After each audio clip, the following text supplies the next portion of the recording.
زن، زندگی، آزادی. Women, life, freedom.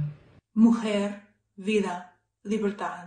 المرأة، الحياة، الحرية. Femme, vie, liberté.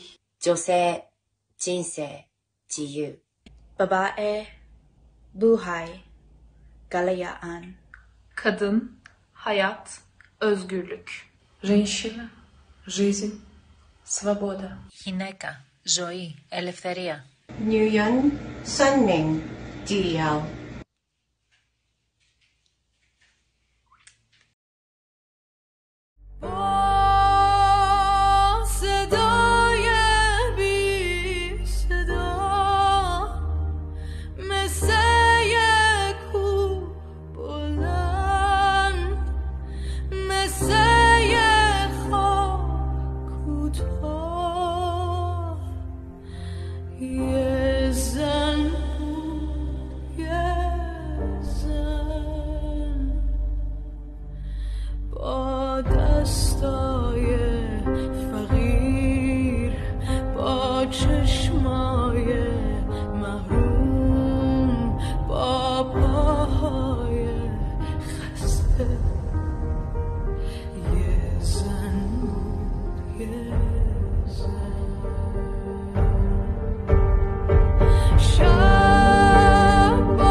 What people may not know is that before the revolution, the Islamic Revolution of 1979, women could choose how they could dress. In fact, you had peaceful coexistence of women who chose to cover and veil, and women like my mother who wore mini skirts to work and high heels and lipstick and no hijab.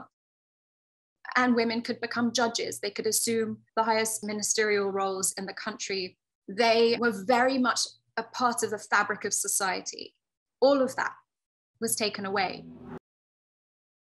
اومدن سر کار با چه عشق و علاقه انقلاب شد. همزمان با انقلاب شدن دیگه وارد جزئیات نمیشم که همه اطلاع دارن چطور انقلاب شد.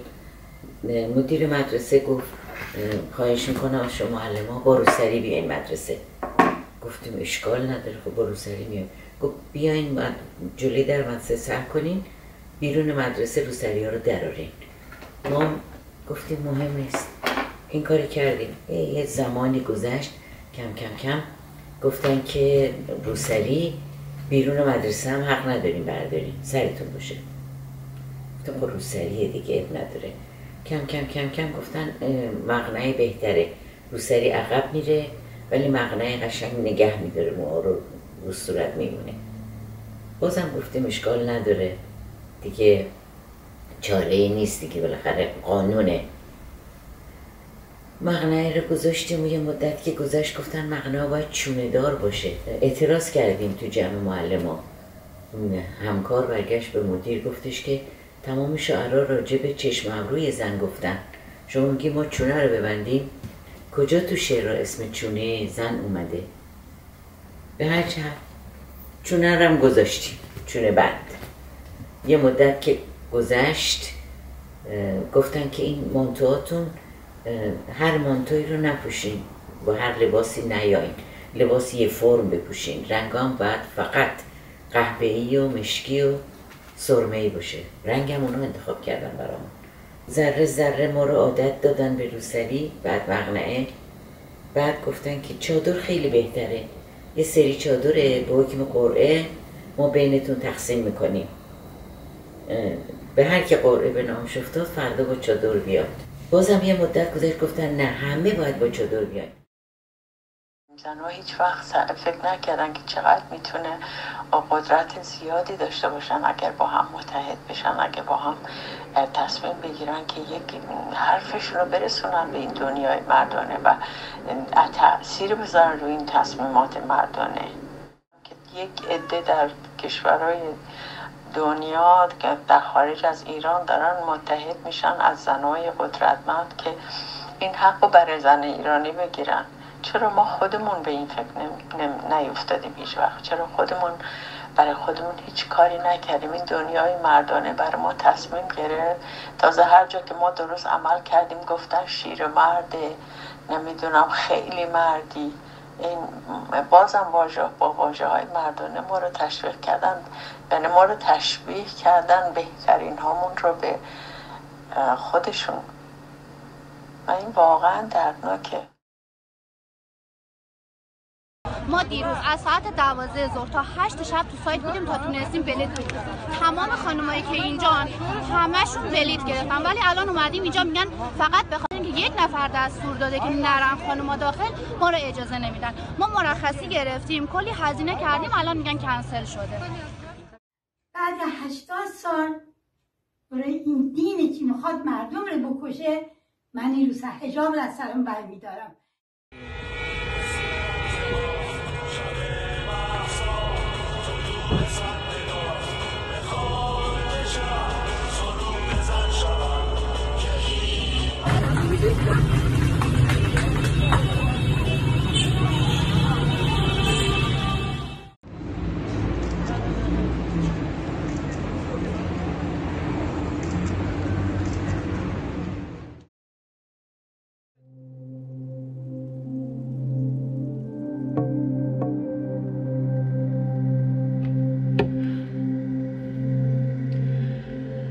از خون جوانان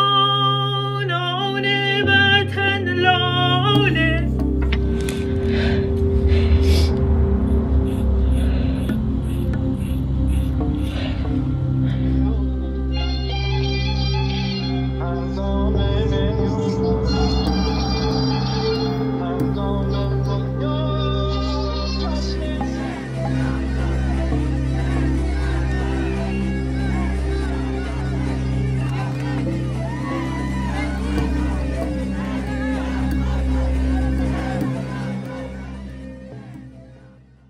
My question to you is, now we've seen this before in Iran. There was a kind of an uprising in 2009. We saw the Arab Spring in 2011. Obviously Persians are not Arabs, but we're talking about the same religion. Yeah.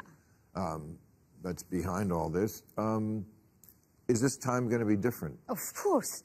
Why? Believe me, because first of all, women are burning the headscarf. And this is not just a small piece of cloth for Iranian women and women in Afghanistan. This is the most visible symbol of a religious dictatorship. In 2009, it was about like internal fight between conservative reformists. This time from the beginning, the brutal death of Mahsa Amini created a huge anger. Iranian women not only burning the headscarves, they're actually chanting against the dictators from the first day. So the brutal death of Mahsa Amini actually became a turning point for women who have been pushing back this gender apartheid regime for years.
برای توی کوچه رقصیدن، برای ترسیدن به وقت بوسیدن، برای خواهرم، خواهرت، خواهرامون، برای تغییر مغزها که پوسیدن، برای شرمندگی، برای بیپولی، برای حسرت یک زندگی معمولی، برای کودک زباله‌گرد و آرزوهاش، برای این اقتصاد دستوری، برای این هوای آلوده، برای ولیعصر و درختای فرسوده، برای all the images that keep on turning in our heads, for a simple smile to last a little while, for the future generations fighting for their time, for empty promises of heaven in the afterlife.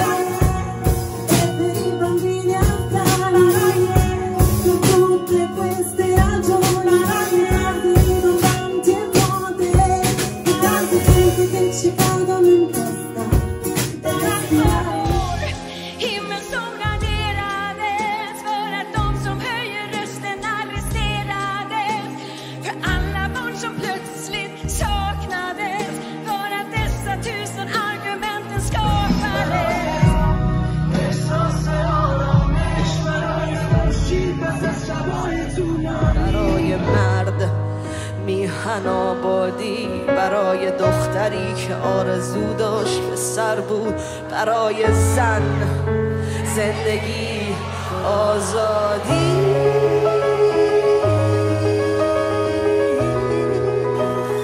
برای آزادی،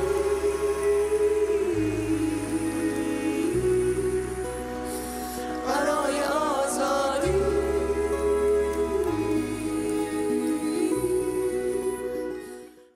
برای زن زندگی آزادی.